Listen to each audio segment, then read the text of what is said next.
Hey guys, quick video today on the philosophy of gloves in the Army.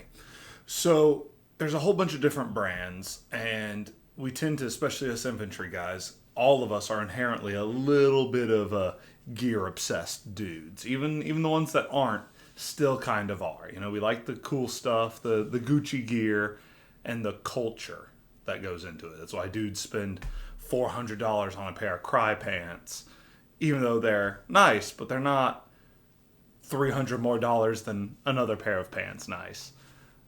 But that's just kind of how we are in the infantry. But I want to talk about some of my preferred brands and gloves and kind of the reasons why you might use different stuff. So one of the more high speed associated brands is PIG, Patrol Incident Gear. This is their TAD Designs collaboration.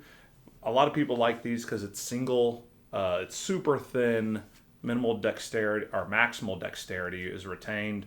The seams on the fingers are actually done on the back side, so there's no lumps on your fingers. So you can still get really good fine motor control, pick up coins off of a table, grip a pistol, and shoot it real well. These are really thin and last really long. People really enjoy the PIG gloves of any type, whether they're the jumping gloves, they have tons of different models, men, women's, fire resistant, non-fire resistant, some with holes in them. I really like their gloves, and they're, again, one of those kind of Gucci, only the cool guys of the Army and like only real shooters and fighters like know about them, you know what I mean? There's a little bit of a cultural thing when it comes to patrol incident gear and like the Army. I actually really like their cold weather gloves. These are a pair of them. These are, again, a collaboration edition with Triple Lot Designs. TAD, that's Triple Lot Designs. And I actually really love these. They're short, right? It barely covers the wrist. But these are really good down to about 20 degrees, maybe 10 degrees if you're staying relatively active. Obviously, the more active you are, the less you need them. Now, these are thicker, but they still have some rubber grips on them. All of their gloves that they make are touchscreen compatible, which is super nice and convenient, whether they're, super lightweight summertime shooter gloves, like the ones I showed you earlier, or they're thicker cold weather gloves. You can still run a gun in them, right? They still have the seams on the back side of the index finger, so you can still get a pistol going pretty good with these gloves, right or left-handed, as the case may be. So I really like Patrol Incident Gear, right? PIG gloves, they're really great. Definitely a good option. But they lean more towards dexterity than they do like hard work. Whereas something more like these mechanix impact gloves I'm going to show you are a lot more work glove than they are designated shooting glove, right? These mechanix impacts, these especially with the extra reinforced inside of the palm knuckles, the pad section, I guess, on the heel of the palm, all of that's going to take away a good grip on a handgun or a pistol, but it's going to really help you out if you're riding a BMX bike down a hard trail, or you're kicking indoors and banging your hands on things and punching machine gun charging handles that won't go forward. These things are pretty nice. Something to watch for in your gloves, particularly when it comes to machine guns, is that pinky, right? A lot of people, the pinky isn't the exact right length, but how often do you use your pinky? It doesn't really matter too much for most gloves until you're machine gunning, and then it matters a whole lot because we use almost all machine guns palm up. So when we start going palm up, but your pinky's a little too long, I have seen many a machine gun be a runaway gun because somebody's fingers on their gloves were a little too long and got caught underneath the trigger and held the trigger to the rear, or got caught on the rounds as they're trying to load them up, and they're twisting the machine gun to the side, doing the old karate chop for the rounds, and the pinky glove gets caught in the feed tray as you shut it.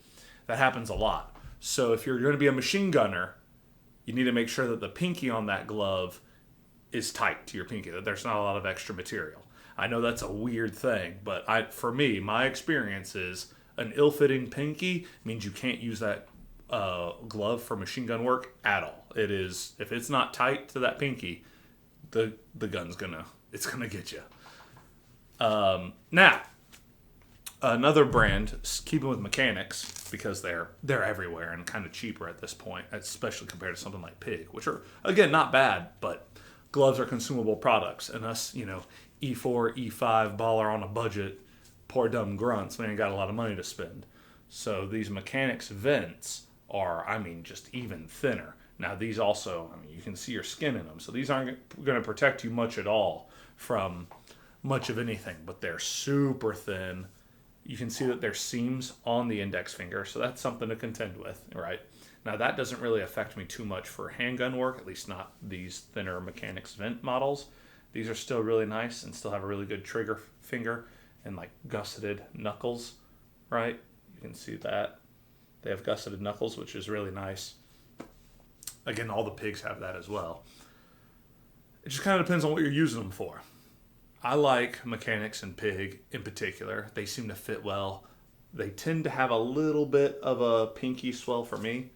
So it's better to go tighter than looser. Again, unless you're going cold weather, then you need a snug but not tight fit. But if you're going for a hot weather, a shooting glove, it needs to be tight. It's got to be, so that you can still grip a pistol. You can still actuate the safeties, the slide release, the slide locks, feel your magazines. Dexterity is important.